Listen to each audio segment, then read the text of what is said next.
नमस्कार दोस्तों, स्वागत है आपका आपके अपने YouTube channel national defence daily में। तो दोस्तों, आपको याद होगा कि पिछले साल जब रूस यूक्रेन युद्ध के कारण दुनिया भर में खाद्यान्न संकट पैदा हुआ था, तब भारत ने दुनिया के उन तमाम देशों की मदद की थी जो अनाज के लिए रूस यूक्रेन पर निर्भर थे, क्योंकि वहां से अनाज नहीं आ रहा था, जिससे दुनिया में भुखमरी का बहुत बड़ा खतरा था।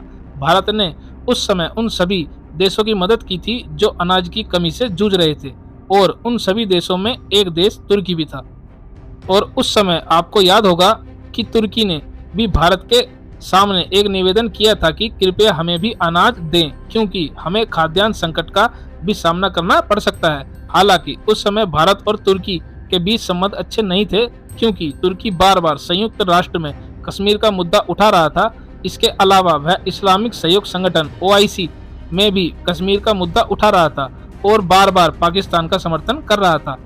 लेकिन भारत ने सोचा कि चलो कुछ देर के लिए दुश्मनी भूल जाते हैं, क्योंकि दुश्मनी करने के लिए तो पूरी जिंदगी पड़ी है। आज तुर्की संकट में है, कोई बात नहीं, तुर्की की मदद करते हैं। और हमने तुरंत अनाज से भरे विशाल जहाज तुर्की भेजे। लेकिन भारत को नहीं पता था कि तुर्की हमें इस तरह धोखा देगा कि उसकी मदद करना हमें महंगा पड़ेगा। दरअसल हुआ यूं कि जैसे ही भारत के ये बड़े जहाज अनाज लेकर तुर्की पहुंचे, तुर्की ने यह कहते हुए इस अनाज को लेने से मना कर दिया कि यह अनाज सड़ा हुआ है, इसमें कीड़े हैं, इसे खाया नहीं जा सकता। और यह भारत के लिए सबसे बड़ा झटका था। वो इसलिए नहीं कि हमें आर्थिक नुकसान हुआ है, हमने अपना पैसा खो दिया है, वो बात अलग थी। असली बात ये थी कि उन्होंने हमारे किसानों का यह कहकर अपमान किया कि आपका अनाज सड़ गया है और खाने लायक नहीं है।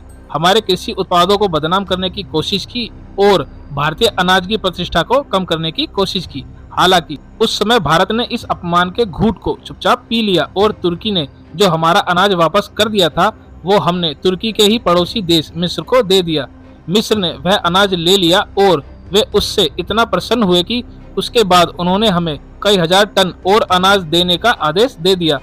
और आज की तारीख में उस अनाज के शिपमेंट से भारत को फायदा ही नहीं हुआ है। वास्तव में मिस्र के साथ हमारे संबंधों में इतना सुधार हुआ है कि इस वर्ष मिस्र के राष्ट्रपति अब्देल फतेह अल सीसी भी 26 जनवरी को गणतंत्र दिवस परेड में भाग लेने के लिए मुख्य अतिथि के रूप में भारत आए थे।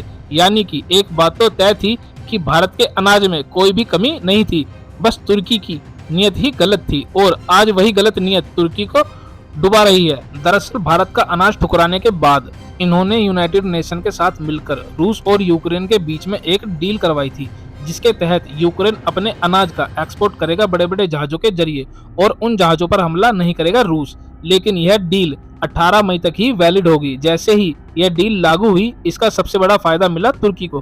तुर्की को यूक्रेन का सस्ता अनाज फिर से मिलना शुरू हो गया था। लेकिन दिक्कत यह थी कि यह डील 18 मई 2023 तक ही थी, यानी कि यह डील परसों तक ही थी। उसके बाद रूस फिर से उन जहाजों पर हमला करना शुरू कर देगा जो यूक्रेन का अनाज लेकर जा रहे थे।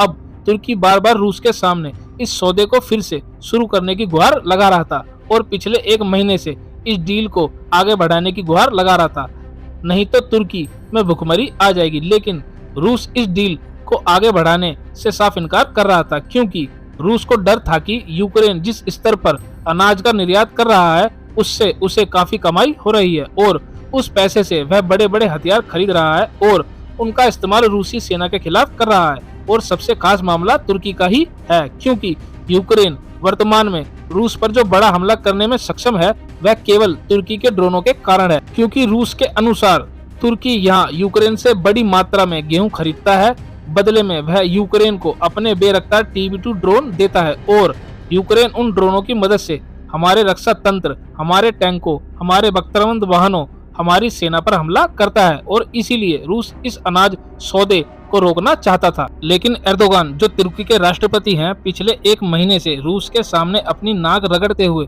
पुतिन से इस सौदे को किसी भी तरीके से आगे बढ़ाने की मांग कर रहे थे। और आखिरकार रूस ने तुर्की की बात मान ली, लेकिन बहुत ही कम वक्त के लिए।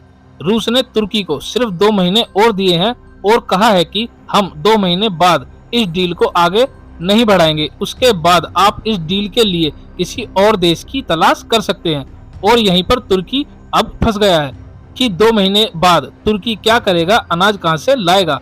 और अब तुर्की के अधिकारी इस मामले पर कह रहे हैं कि काश हमने भारत का अपमान ना किया होता, काश हमने चुपचाप भारत से अनाज ले लिया होता तो कम से कम आज हमें भीख नहीं मांगनी पड़ती रूस के सामने और ना ही अपनी नाक रगड़नी पड़ती और हम इतने बुरे तरीके से फंसते भी नहीं। और इसीलिए आने वाले कुछ महीनों में आप देख सकते हैं कि तुर्की हमसे अनाज मांगने के लिए वापस भारत आ सकता है, क्योंकि तुर्की को कहीं से तो अनाज खरीदना ही पड़ेगा और तुर्की के पास इतना पैसा भी नहीं है कि वह 2 महीने में 1 साल का अनाज खरीद सके, क्योंकि एर्दोगान ने पहले ही उनकी अर्थव्यवस्था को नष्ट कर दिया है।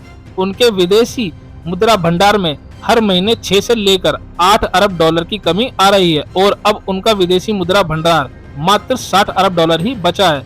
यानी कि तुर्की के पास ना पैसा है, ना रणनीति है और ना ही वक्त है।